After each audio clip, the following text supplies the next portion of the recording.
Shape 6. Chapter 6. Attack on the Beaumont. The Jade Spear was able to hide its approach by flooding the Beaumont's sensors with data from nearby stars, planets, and even deep space radio waves. The JS was not invisible during this feat, however. Anyone looking outside of the window would see the pirate vessel, which is why the mission was executed at 2 miles AM SST. Most of the crew on board the medical vessel would be sleeping, and there's little reason to suspect an attack now. The Beaumont was an impressive medical vessel capable of reaching many worlds and delivering aid to any Luran colonies. Independent colonies would not receive medical aid, however. The Beaumont was about 800 meters long and 140 meters wide. It possessed forward and after particle weapons but only had 2 such cannons. Grace had informed Commander Clovis to find a vessel with the proper equipment on board so that the mission could be completed, and it was suspected that the Beaumont had exactly what they needed. After extending the ship-to-ship conjugation tube, the 2 teams, one led by Zolina and the other led by Clovis, separated. Solani's team would secure the bridge, and Clovis's team would head into the ship's main laboratory. Commander Clovis yanked her dagger from the spine of a young man wearing a lab coat.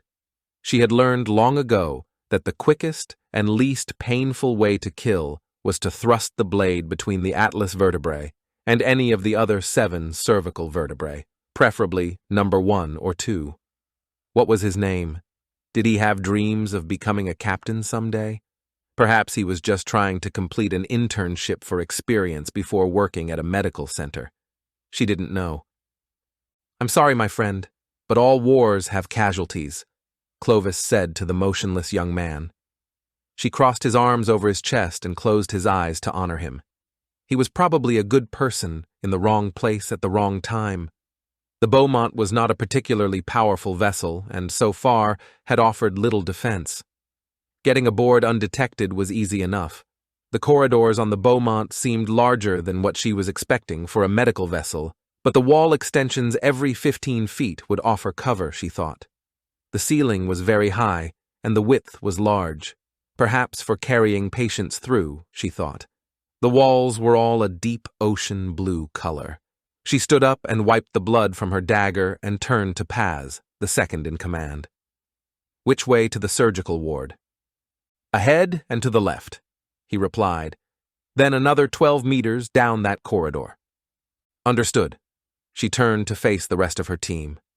"Remember, everyone, as we approach the ward, we will encounter more and more of the ship's personnel. Do not use deadly force unless instructed to do so. Once they are stunned to the ground, move out." The nearly all male Delta team members nodded in agreement. There were 8 in total and another 8 on Alpha team, which had a different objective. It was not their first assault on a vessel, but it was unusually stealthy up to this point. Delta team moved towards the starboard-facing doors of the laboratory ward as an eerie feeling of dread came over Commander Clovis. She had felt it before. A soldier in combat develops this 6th sense after enough battles. It's enough to know that something isn't right. It typically overwhelms a soldier when a mission seems too easy, Clovis whispered. Paz cocked his head to the side and looked at Clovis as if to ask why they had halted their approach. Clovis raised her open hand, circled it around her head, and closed it, which was the signal for the team to take cover and prepare for an attack. Pazzoman now understood why she paused and began to scan the other side of the door before them. "What did I miss?" Clovis thought to herself. We modified the ship's sensors before boarding. Only 1 person had been killed as far as she knew, and it was done in the absence of other crew members. Any hidden security cameras would have been fed false data after Zakuro hacked into the ship's security systems. Maybe I'm being paranoid, she thought. After all, there was no tangible evidence that anything was wrong. "Commander," Pazanmen whispered. Clovis turned to find Paz motioning for her to come over. She turned, but rather than moving closer, she clenched her fists and banged it twice against her forehead. Paz understood the signal and got into the prone position only seconds before the doors opened. Clovis immediately opened fire into the doorway and at first hit nothing. Her team was initially shocked at her action until they began to see impact points that seemed to strike an invisible target. "Open fire, you morons!" she yelled at them. The spattering sounds made by the Verticron rifles filled the corridor as her team engaged the seemingly ghost-like adversaries. An alarm began to sound throughout the entire ship, and the main corridor lights were replaced by red floodlights. Suddenly, an intense focused beam of concentrated ions streaked through the air from the doors and burned a hole clean through Benjiro's left leg. The beam was followed by several pulses of barely visible bluish light that bore through Jasselor's skin. His screams could be heard throughout the hall. It would have been bad enough if his body simply hit the floor like a piece of bloody Swiss cheese, but to watch in horror as he tossed and threw his body in all manner of positions and directions, akin to a dying cockroach, was traumatizing. For all his twitching, nothing could be done to save him, and Paz knew this. Jasselor was probably still alive for the moment, although he would be dead in a matter of minutes. But Delta Team knew not to go near his rapidly dying body. That was exactly what the sentries wanted: to draw them away from their covered positions. The sentries were cybernetic organisms often carried by civilian vessels for security purposes. They were typically short, no taller than 5 feet, and possessed different levels of threat responses.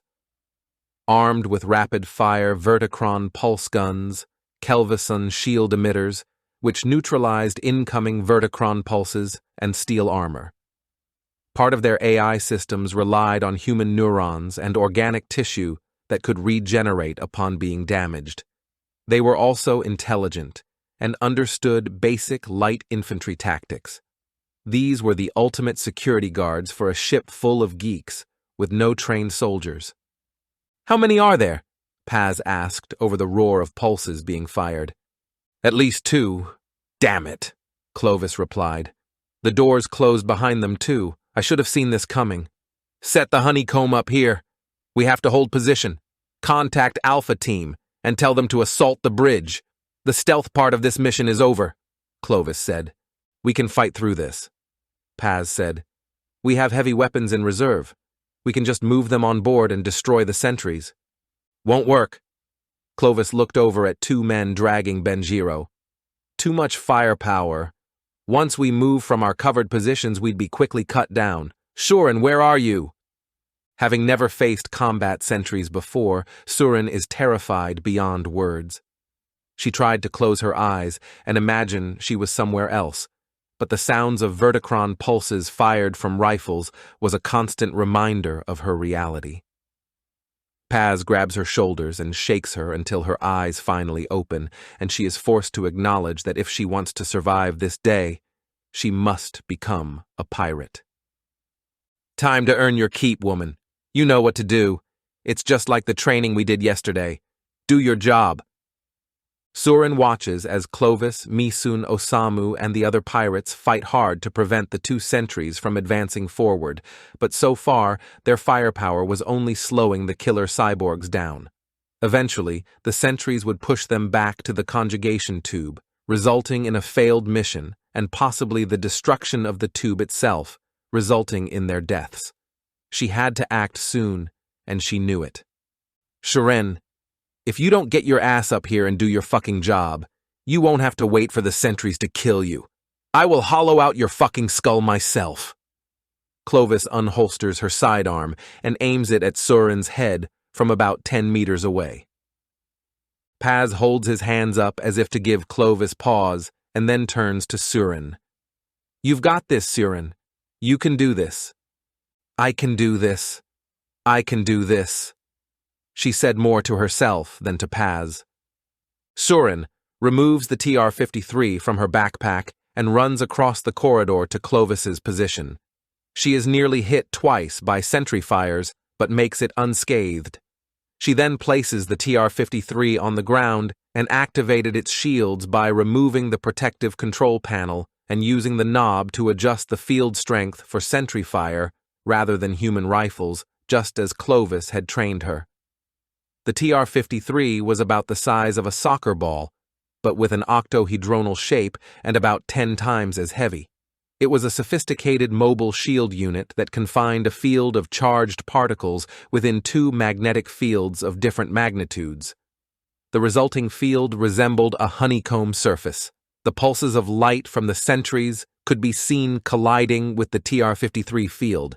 It was an excellent shield, but it wasn't going to last forever. Clovis returns her sidearm to the holster. Good job, woman. You might have just saved our asses. At a minimum, you bought us a few more minutes. Commander? You ever been up against robotic sentries before? Paz asked. No. Clovis yelled over the sounds of plasma bolts being fired on their position. But you don't have to taste piss to know that it probably isn't delicious. Zakuro, can you hear me? Solani replied through the radio communicator from the bridge of the Jade Spear. I'm already on it, Zakuro replied. On what? Clovis replied. Hurry up! The honeycomb won't hold for much longer. The sentries moved closer to Clovis and the rest of Delta Team. She knew they were pinned down. The sentries had way too much firepower, and the shield could fail at any moment. Zakuro was their only hope of getting out of that corridor alive. Zolani, what's Zakuro talking about? Clovis yelled through her shoulder communicator. He's trying to use the Beaumont ship computer system to break into the sentries' central processing units. If he's successful, not only could he stop them from attacking, but he can command them to obey us. She replied. He better do it soon, or we're toast, Clovis said.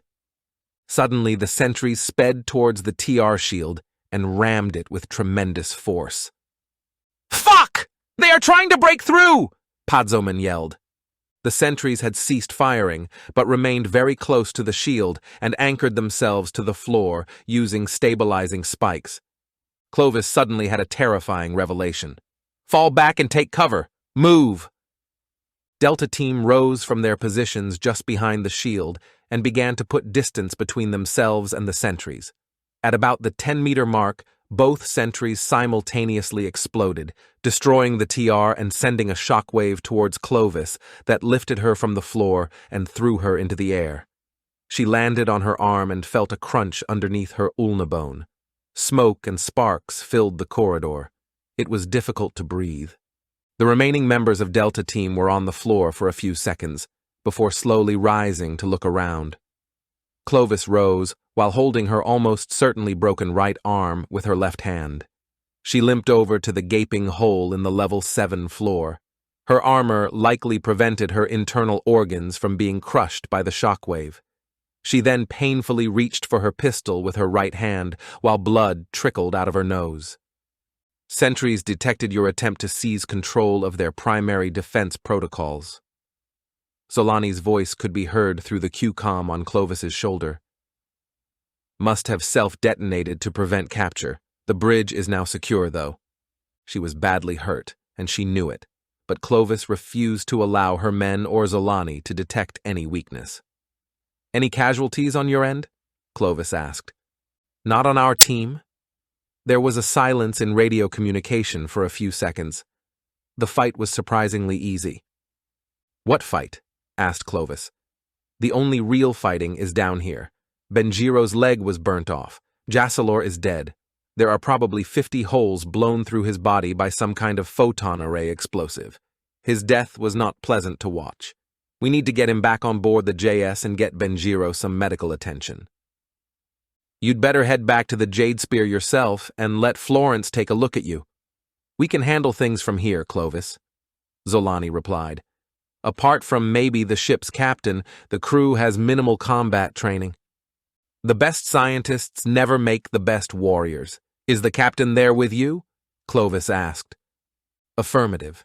Captain Tyrone Hepleton is right here on the floor at my feet. He can hear you. Captain, you can call me Commander Clovis. Do you copy? I can hear you, bitch. Do you think you can take the equipment on this ship so easily? Your best bet is to get off of the ship while you still can. There's nothing for you here but more trouble and death. I'm sorry, Captain.